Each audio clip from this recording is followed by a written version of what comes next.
Salut et bienvenue sur la chaîne TechWo. On va continuer donc avec notre série sur GraphQL et on était en train de travailler sur les mutations. Nous avons montré comment créer une mutation et nous avons utilisé un nouveau type, à savoir les input type. Ces types-là vont vous permettre en fait de créer un genre de DTO, de Data Transfer Object, qui vont vous permettre en fait de définir les entrées et les sorties de votre application. Maintenant, on va continuer avec les autres opérations pour finaliser tout ce qui est mutation concernant notre petite application de gestion de to-do. Donc du coup, qu'est-ce qu'on va aller faire? On va aller définir l'ensemble des mutations qu'on va gérer. Donc comme d'habitude, on va au niveau de notre schema définir ces mutations-là. Donc on va lui dire, on voudrait aussi avoir un update to-do. Cet update to-do, il va prendre du update to-do data ou bien input. Et ça va être quelque chose de type to-do update input. Donc il faudra déjà qu'on définisse ce update to-do input. Et ça va nous retourner obligatoirement un to-do. Et il faudra savoir qu'il nous faut le ID de la personne qu'on va mettre à jour. Donc ici, on va lui dire, bah, tu vas nous donner le ID qui est de type int et qui est obligatoire. Et tu vas nous donner obligatoirement, bien sûr, un objet de type input update, to-do update input. Et on va créer ce type-là. Donc je vais juste copier notre premier input et on va maintenant créer le to-do update input. Donc au niveau de l'update, on peut mettre à jour le name, mais ça ne doit pas être obligatoire. On peut mettre à jour le contenu et ce n'est pas obligatoire. Le user ID, oui, pourquoi pas, et ce n'est pas obligatoire. Donc on va changer d'utilisateur et et finalement on va pouvoir mettre à jour le statut qui va être de type to-do status enum et qui n'est pas obligatoire. Donc n'importe quel de ces champs-là peut être récupéré et mis à jour automatiquement. Donc ça c'est bon. Qu'est-ce qui le dérange ici? Could not find type in any of the schemas to do update input. Est-ce que j'ai mal écrit to do update input? DTA, donc c'est update input. Hop, allez, on va y arriver. Il est plus simple de faire ça. Hein. Voilà. Et là, il n'y a plus de soucis. Parfait. Donc, on a défini la deuxième fonctionnalité qu'on devra implémenter. Et la troisième fonctionnalité, bah, ça va être un delete, update, delete to-do. Hein. On va supprimer notre to-do. Il nous faut uniquement le ID qui va être de type int et qui va être obligatoire. Et du coup, on devrait donc implémenter aussi cette fonctionnalité-là. Donc, delete to-do. Bon, on va retourner quoi ici? On va retourner le to-do qu'on a supprimé. Et si on n'a pas trouvé ce to-do-là, on va retourner un 0. Généralement, on ne fait pas ça, mais je le fais spécialement pour des choses qu'on verra après. D'accord? Donc, il nous faut maintenant définir ces deux fonctionnalités-là. Donc, on a terminé avec notre schéma, bah, on va passer directement à l'implémentation de nos mutations au niveau du fichier mutation.js. Donc on a notre add to do. Maintenant on va définir le update to do. D'accord. Qui va récupérer un truc et créer une méthode. Et on va définir notre delete to do. Voilà. Qui va avoir la même structure. Voilà. Par contre, ici, je vais le récupérer ici. Par contre, là, je vais récupérer toutes ces propriétés-là. Voilà. Et pour chacun des deux, on va aller récupérer toutes les informations qu'on devrait avoir au niveau des arguments. Donc, si je ne me trompe pas, au niveau du update, on va avoir l'ID et la propriété update to do input. Donc ici, on va déstructurer ça pour récupérer la propriété ID. Ah non, pas ici. Ça, c'est uniquement l'ID. Et ici, c'est l'ID ainsi que le update to do input. Ça, c'est les propriétés qu'on va récupérer. On a besoin de la database pour pouvoir faire le traitement. Et là, on va commencer à travailler. Donc, avant de faire la mise à jour, il nous faudra faire quoi? Il nous faudra tout simplement récupérer l'utilisateur en question. Déjà, vérifier que le ID de l'objet to-do existe ou pas. Donc, voilà les use cases. Donc, on a le premier cas, il faut que l'ID du to-do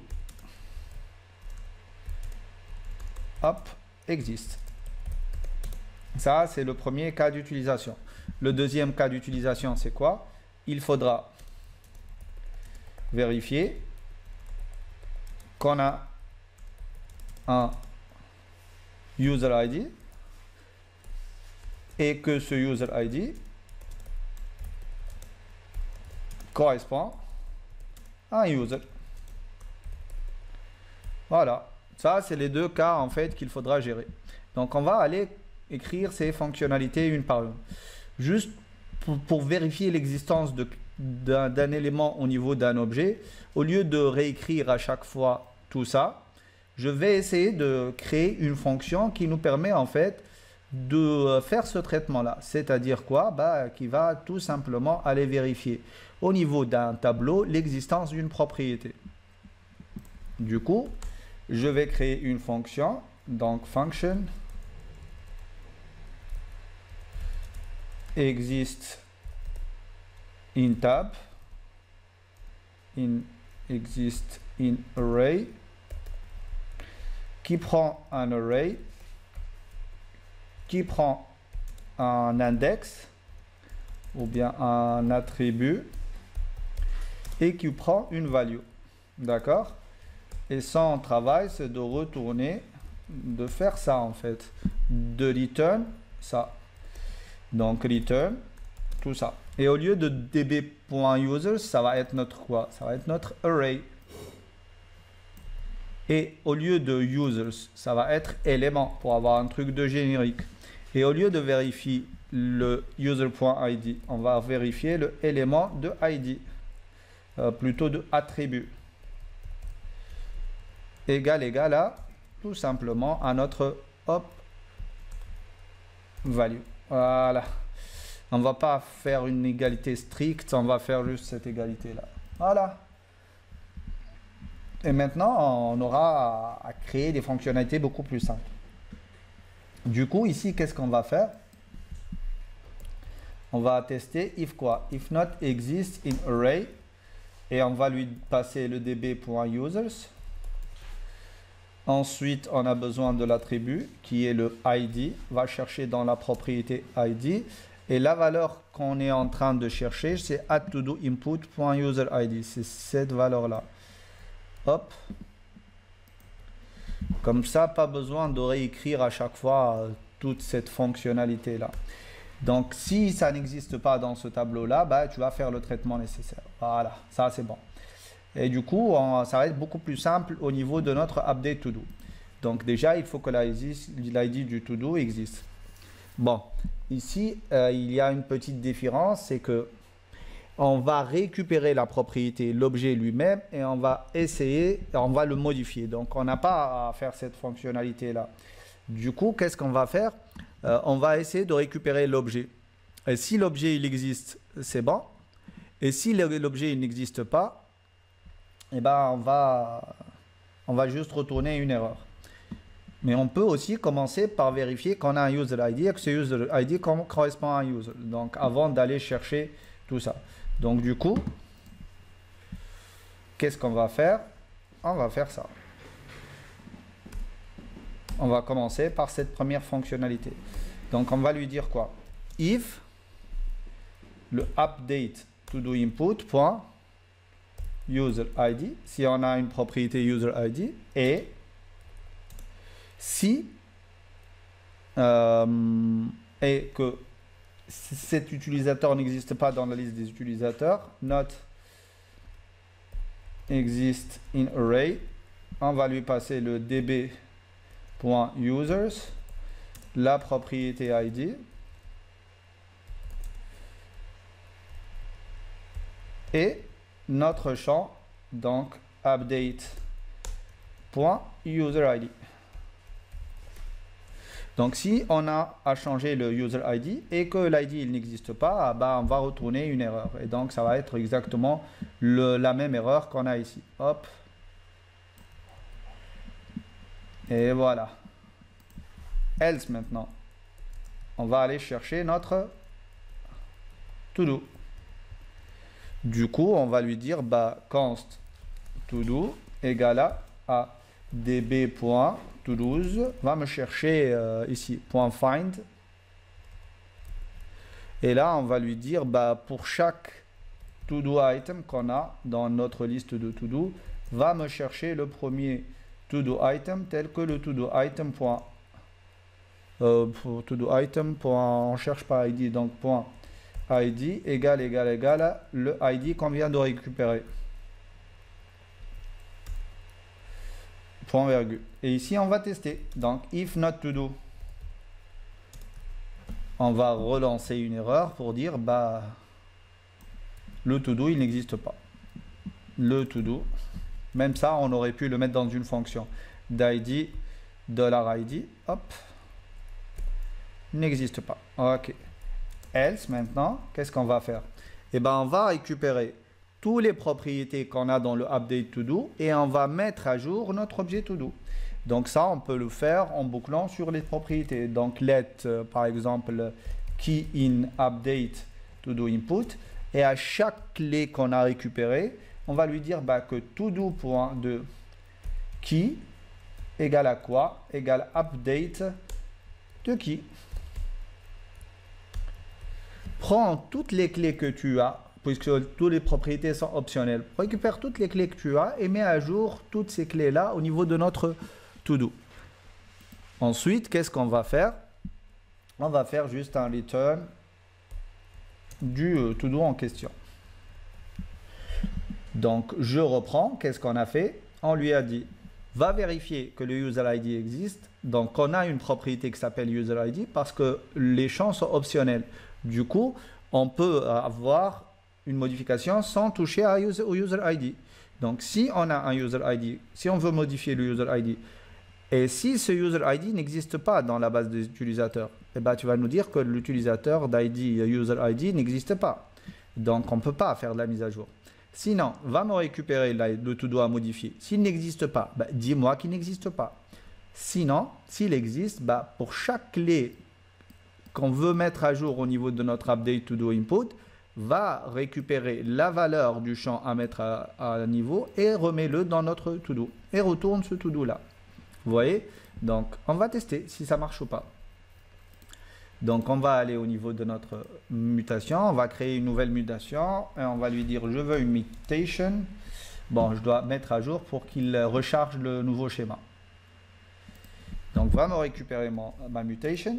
Ici, va me récupérer mon update to do. Voilà l'ID du to do à modifier. Je vais lui dire que ça va être 1. Et ensuite, j'ai besoin de quoi? J'ai besoin de la propriété update to do input. Et là, je peux mettre à jour ce que je veux. Donc, je peux mettre à jour, par exemple, le user ID. Pour tester le truc du user ID, je vais lui dire 3. Et je vais lui dire, bah, le name, ça va être new to do update. Ou bien updated to do, tout simplement. Updated to do. Voilà. Et maintenant, puisque ça me retourne un to-do, automatiquement, je dois lui dire, voilà ce que je veux récupérer comme information. Bon, je peux aller, puisque je gère des to-do, je peux aller au niveau du get to-dos, voilà, récupérer mon fragment et afficher tout le contenu de ce fragment-là.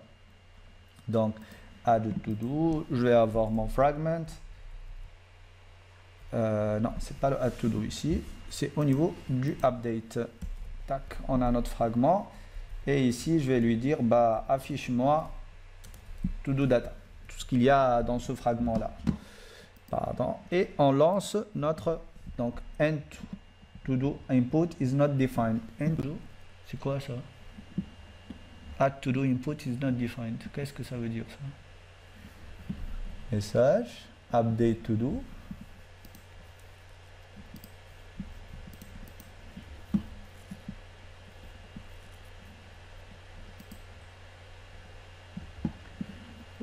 Ah, voilà. C'est logique. Hop. Hop, c'est le copier-coller. Voilà. On relance. Et là, il va dire le user d'ID 3 n'existe pas. Ça, c'est bon, ça marche. Et si je lui donne un ID d'utilisateur qui existe, 2, le user d'ID 2 n'existe pas. Ce qui fait que notre fonction qui va aller chercher les utilisateurs, elle ne fonctionne pas bien. Donc cette fonction-là ne fonctionne pas correctement. Donc on a fait quoi? Element tel que le element de attribut égal à value. Et on lui a passé quoi exactement? Le db.users. On va chercher le ID et la valeur, c'est le update to do input. Donc, elle va chercher dans les user ID la valeur ID value. Donc, je vais faire un console.log du array lui-même, de l'attribut et de la value pour vérifier est-ce que j'ai bien développé la chose ou pas. Donc je relance, hop, il me sort la même chose. Ah, il y a une erreur, vous voyez, il y a quelque chose qui cloche déjà. Le user d'ID 2 n'existe pas.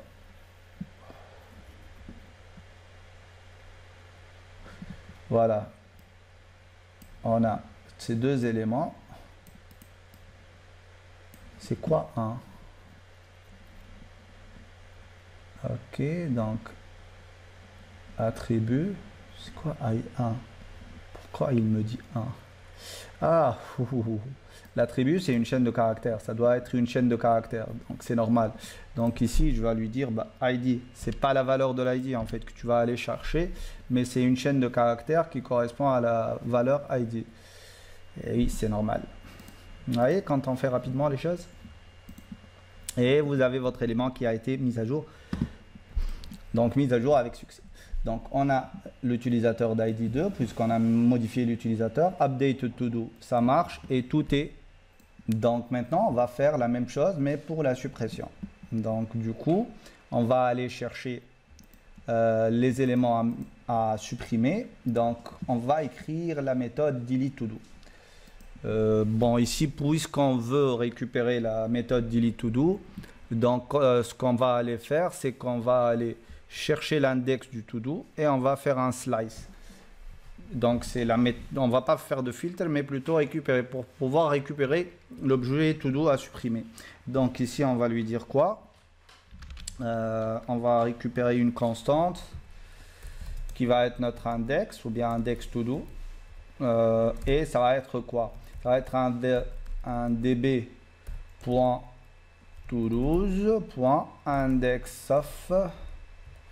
Et là, il faudra lui passer, ou bien index of, non, je ne veux pas le index of, puisque je n'ai pas d'objet. Donc, ça va être un find index, plutôt. Et là, pour chaque to-do que j'ai, va me chercher l'indice du to-do dont l'ID est égal à notre ID. Voilà. Ça me retourne l'index to-do. Maintenant, on va faire quoi? On va tester. Donc, if index to-do est égal à -1, c'est-à-dire quoi ça? Qu'il n'a pas trouvé le to-do à supprimer. Dans ce cas, il faut qu'on throw new error, une erreur, pour dire bah, to-do inexistant. Ça, c'est OK. Sinon, qu'est-ce qu'on va faire? Eh ben, on va aller lui dire const to-do. Ça va être égal à quoi? On veut récupérer le to-do qu'on vient de supprimer et le retourner à l'utilisateur. On va lui dire que ça va être égal à quoi? Ça va être égal à db.todos.splice. Splice, elle fait un décalage en fait. Donc je vais lui dire index to-do et va me décaler le tableau d'une case et la case qui a été supprimée ou les cases qui ont été supprimées, tu vas aller me les retourner. Donc ça retourne un tableau. Bah, nous, on veut en fait le premier élément. Donc on peut juste lui dire ça pour récupérer le premier élément. Donc là, on a récupéré le premier élément du tableau retourné par l'utilisateur. Maintenant, on va retourner quoi? Le to-do en question. Donc on vérifie tout ça. va me chercher l'index de cet élément avec son ID. Donc db.to12.findIndex va me chercher l'index du to-do tel que ce soit le premier to-do dont l'ID est égal à l'ID qu'on vient de vous passer en paramètre. Ça, c'est bon. Ensuite, si cet index-là est égal à -1, c'est que vous n'avez pas trouvé le to-do en question. Donc, on va le déclencher une erreur. Sinon, on va faire un splice et on va récupérer le to-do qu'on vient de supprimer. Ici, ça retourne un tableau. Donc, en utilisant la déstructuration, je vais récupérer le premier élément dans cette variable-là. Et je vais retourner enfin à ce to-do en question. Donc, a priori, il n'y a pas d'erreur, c'est bon. Et on peut aller retester la modification, ça marche encore. Donc, je vais créer la dernière mutation pour les to-do, donc mutation. Et on va faire quoi? On va lui dire que on voudrait faire un delete to-do. Et là, je vais te passer comme ID la valeur 1 pour supprimer le premier to-do. Et je voudrais juste récupérer l'ID et le name du to-do en question. Et je vais lancer. Donc, vous voulez delete to-do. Le premier qu'on a mis à jour, qui était le update to-do, a été supprimé avec succès. Si je récupère ma liste de to-do, je ne vais récupérer qu'un seul to-do. Et si je veux faire un delete to-do d'un objet qui n'existe pas, il va me dire to-do inexistant. Donc ça marche parfaitement. Donc si je veux supprimer le deuxième to-do, ça va être pareil, je vais supprimer le 2, hop, to-do 2 supprimé avec succès. Donne-moi la liste des to-do, maintenant je vais avoir un objet vide. Et donc ça marche parfaitement. Donc dans cette vidéo un peu longue, nous avons pu réaliser les opérations de mutation qui correspondent à la mise à jour et à la suppression d'un to-do. Donc, on a vu les 3 opérations de mutation qui sont possibles, l'ajout, la modification et la suppression. Donc, ça marche parfaitement. Voilà pour cette vidéo. Dans la prochaine vidéo, on va essayer de passer à un nouveau type d'opération, à savoir les subscriptions. Pour la partie user, vous pouvez en fait gérer toute la partie ajout, modification et suppression des utilisateurs puisque vous avez le code qui correspond à la même chose à ce niveau-là. Juste une dernière chose, je vais aller mettre tout ça sur GitHub pour que vous ayez le code en question. Donc git add .git commit-m, on va appeler ça mutation. Donc update et delete to-do. Voilà. Et on va faire un petit git push. Et vous avez votre repo qui est à jour. Et vous avez le commit correspondant à tout ce qu'on a fait dans cette vidéo-là. Voilà, à la prochaine.